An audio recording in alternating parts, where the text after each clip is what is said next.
தேவனுடைய நாமம் மகிமைப்படுவதாக. இந்த நாளின் காலை வேளையிலும் கூட ஆண்டவராகிய இயேசு கிறிஸ்துவின் நாமத்தினாலே உங்களுக்கு காலையிலே வாழ்த்துதல்களையும் தேவனுடைய கிருபை பெருகட்டும் என்று சொல்லி உங்களை நான் வாழ்த்துகின்றேன்.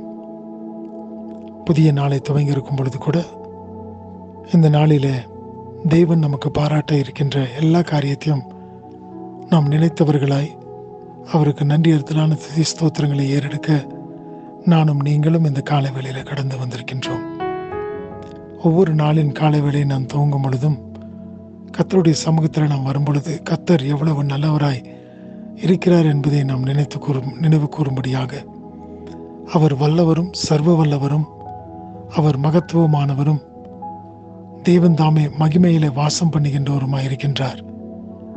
அவர் தாமே தம்முடைய குணாதிசயங்கள் எல்லாவற்றிலும் சிறந்தவராக இருக்கின்றார். அவருடைய குணாதிசயங்களிலே ஒன்றிலும் மாறாதவராக அவர் காணப்படுகின்றார். நம்மை விசாரிக்கிற தேவனாக இருக்கின்றார். நமக்கு வேண்டிய எல்லா விதமான கிருபைகளை பாராட்டுகின்ற தேவனாக இருக்கின்றார். அவர் தாமே 1000 10,000 பேர்களிலே சிறந்தவராக இருக்கின்றார்.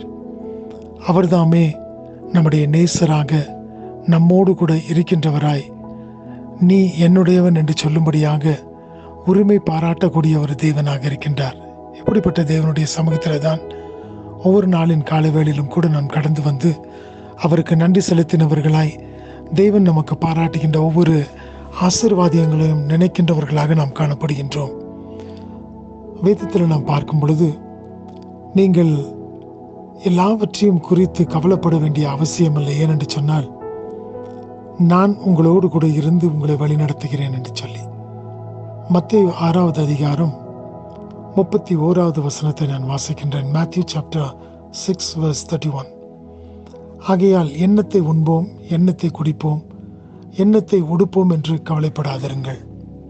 நிச்சயமாக ஒவ்வொரு நாளின் கால வேளையிலும் கூட நாம் வரும்பொழுது அநேக காரியங்கள் நம்மை கவலைப்படுத்தக்கூடியதாய் காணப்படுகிறது.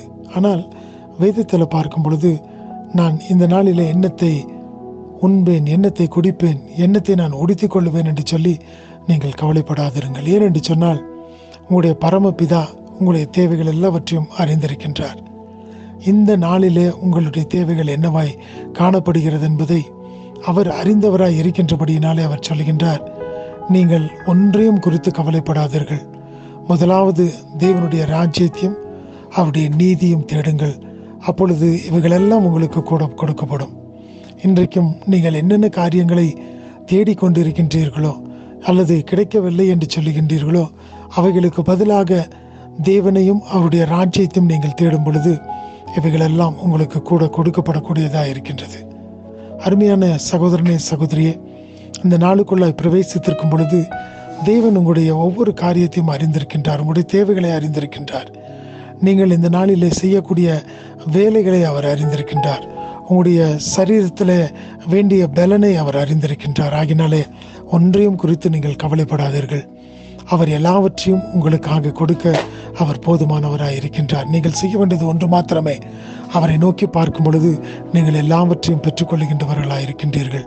அப்படிப்பட்ட தேவனாகிய அவர் தாமே இந்த நாளிலே உங்களுக்கு வேண்டிய சகல கிருபைகளையும் ஒத்தாசைகளையும் பரலோகத்திலிருந்து தந்து அவர் வழிநடத்த போதுமானவராய் இருக்கின்றார். நீங்கள் அவரை நோக்கி பார்க்கும் பொழுது உங்களுடைய முகங்களை பிரகாசிக்க பண்ணுகின்ற தேவனாக இருக்கின்றார். ஆகினாலே இந்த நாளிலும் கூட உங்கள் தேவனாகிய கர்த்தர் உங்களோடு கூட இருந்து பெரிய காரியங்களை செய்ய போகின்றார். அவருடைய நாமம் மகிமைப்படுவதாக. ஆமென்.